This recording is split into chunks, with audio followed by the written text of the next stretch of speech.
获选的不分区立委应该都是爱国爱党。我们的团员绝对没有人唱中共的国歌。这里面所有被选出的候选人都应该经过非常严谨、公开、审慎的过程。我认为这些获选的不分区立委应该都是爱国、爱党、尊敬民众、爱国国家。昨天提到民进党呀，昨天怎么没有跟着一起去登记？我为什么去跟着去登记啊？我很忙，我怎么去跟着登记？没有这个惯例嘛。然后有说，候选人如果有几个人去登记，党主席就去陪同，没有这个惯例。你说民进党不分区名单是不是没有公开透明？我不能这样批评，因为事实是他们没有经过这样一个审核、公开、公正这样的一个过程。但是因为蔡英文女士，她是民进党最高的领导，是国家的元首，所以我看民进党的朋友们一定非常尊重蔡英文女士，她是国家元首的尊严，恐怕会有跟她挑战的也不多。所以如果由蔡英文总统对她自己的政党提出的不分区立委的名单，恐怕他的影响力会比较大。就像他任命行政院长一样，他也可以跟他过去竞争的对手赖清德先生，他也让他去做行政院的院长。我也觉得这是人之常情，没有什么可以意外的。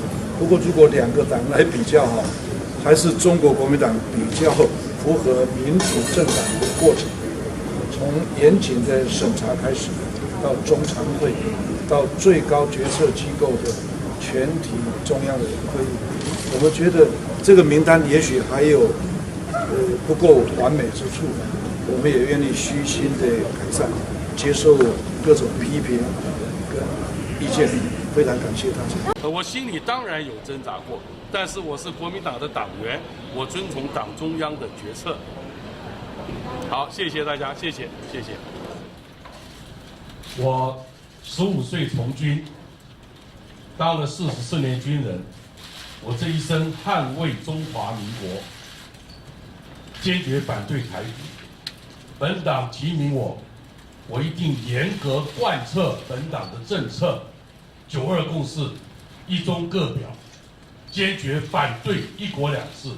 我在这里跟媒体朋友说明，我捍卫的中华民国是1911年由本党国父孙中山先生所建立的中华民国，不是蔡英文总统口中的中华民国台湾。两件事情跟媒体朋友说明。最近绿营抹红我很多，参加论坛在人民大会堂的一张照片，我很简短的跟各位媒体朋友说明，那是中山黄埔两岸情的论坛第7届，是由许立龙上将许老爹所开创这个论坛，那是已经第7年，每年召开一次。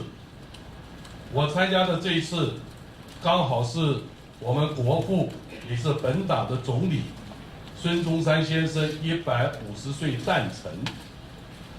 在论坛结束的第2天，原来在行程里并没有规划参加这个纪念活动。前一天晚上接到通知，第2天我们去参加活动，当时在场的团员没有人知道是习近平来主持，这些都是事实。基于国际礼仪，在我们很多奥运赛事播放各国的国歌，大家都会站起来。是在这个原因之下，我们大家从众也就站起来。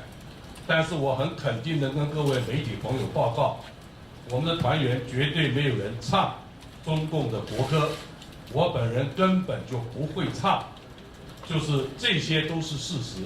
我们没有特别跑去听习近平训话。这几天也有绿营媒体揭露了2016年我参加香港凤凰卫视台一个战略性节目，断章取义，说我指导中共如何对付美国人。我很简短的回应，那一天讨论的主题是因为中东的情势不稳，中共准备要做撤侨，那么讨论到他有没有这能力。真正我报告的内容是，中共已并没有远程投射兵力的能力，目前能力不足。我是在告诉中国大陆，你现在能力不足，那是专业的问题。远程兵力投射目前全世界只有美国具备这能力。我在节目上说的原意是，中共你目前没有这个能力，所以如果你要做，你要很低调，要很小心、很谨慎。第二个提的重点是，如果你把兵力投射到中东地区，对于美国跟欧洲的政治影响，所以我是在告诉中共，你目前没有这个能力，你要小心了。大家把我的原意扭曲成我教中共怎么样来对抗美国人，各位可以去看完整的资料。